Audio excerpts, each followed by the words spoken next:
Hello साथीहरू, नमस्ते। सन्चै हुनुहुन्छ? म पनि सन्चै छु।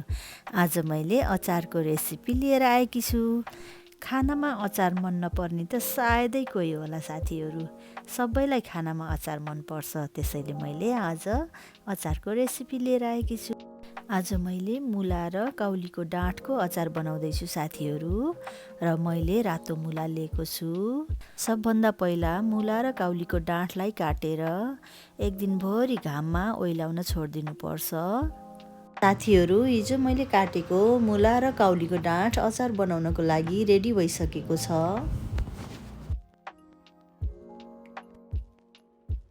मैले जिरा र सौँफलाई सेम क्वान्टिटीमा लिएको छु साथीहरू। सबभन्दा पहिला मैले जिरा र सौँफलाई एकछिन भुट्छु। त्यसपछि 2 चम्मच जति तोरी राखिदिन्छु। मैले कालो तोरी लिएको छु। हजुरहरूले पहेँलो सर्सिम पनि लिन सक्नुहुन्छ। अनि त्यसपछि आफूले कतिको पिरो खाइन्छ त्यही अनुसार सुकेको खुर्सानीलाई पनि यसैमा भुटिदिनुपर्छ। मसलाहरू राम्रोसँग भुटिसकेपछि एकछिन चिसो बनाउन राख्नुपर्छ। हेर्नुहोस् त, हिजो हामीले घाममा सुकाउन राखेको मुला र काउली पनि रेडी भइसकेछ। अब हामी यसलाई मसिनो नगराएर अलि मोटो मोटो नै पिस्छौँ। हाम्रो अचारको लागि मसला रेडी भइसकेको छ। अब अचार मोल्न सजिलो होस् भनेर मुला र काउलीको डाँठलाई एउटा बाटामा राखिदिन्छु। मैले अलिकति मटर, भिजाएको मटरलाई पनि राखिदिएको छु साथीहरू। त्यसपछि हल्दी, नुन, मसला, रातो खुर्सानीको धुलो राखेर अनि त्यसपछि त्यसको माथिबाट अलि धेरै तोरीको तेल, काँचो तोरीको तेल राख्नुपर्छ। मैले हल्दी अलि बढी राखेको छु साथीहरू, अचारमा अलि राम्रो कलर आओस् भनेर। अनि सबै चिजहरू राखिसकेपछि राम्रोसँग अचारलाई मोल्नुपर्छ। अचार बनाउँदा हातले मोल्यो भने जतासुकै राम्रोसँग मोलिने भएको भएर मैले हातले नै मोलेर अचार बनाउँछु।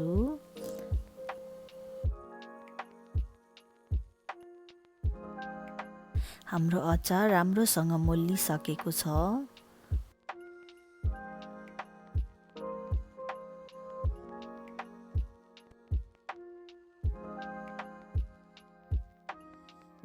अब अचार बट्टामा भर्न रेडी भइसकेको छ साथीहरू।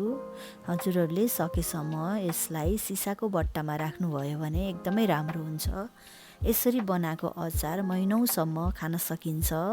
अझ हजुरहरूलाई यो लङ टाइम राख्नु छ भने अचारलाई मजाले डुब्ने गरेर माथिबाट टन्नै तोरीको तेल राखिदिनुपर्छ।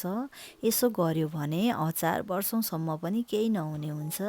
तर सकेसम्म बट्टामा राखेको अचारहरू महिना, 1.5 महिनाभन्दा बढी नराखेकै राम्रो हेल्थको लागि। अचार बट्टामा राख्दा मजाले हातले खाँदी खाँदी राख्नुपर्छ।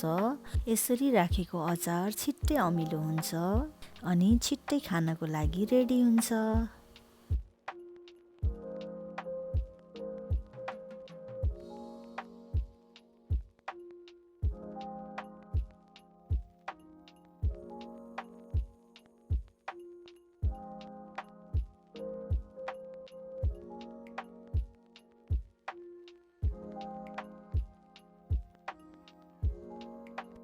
यसरी सबै अचार बट्टामा राखिसकेपछि मजाले बिर्को बन्द गरेर घाममा राखिदिनुपर्छ 2-3 दिनसम्म। मजाको घाममा 3 दिनसम्म रह्यो भने अचार खानको लागि लगभग रेडी भएको हुन्छ। हजुरहरूलाई मेरो यो अचारको रेसिपी कस्तो लाग्यो कमेन्ट गर्न नभुल्नुहोला। अनि मेरो च्यानललाई लाइक र सब्सक्राइब गर्न पनि नभुल्नुहोला। हस्त साथीहरू, नमस्ते, गुड बाई।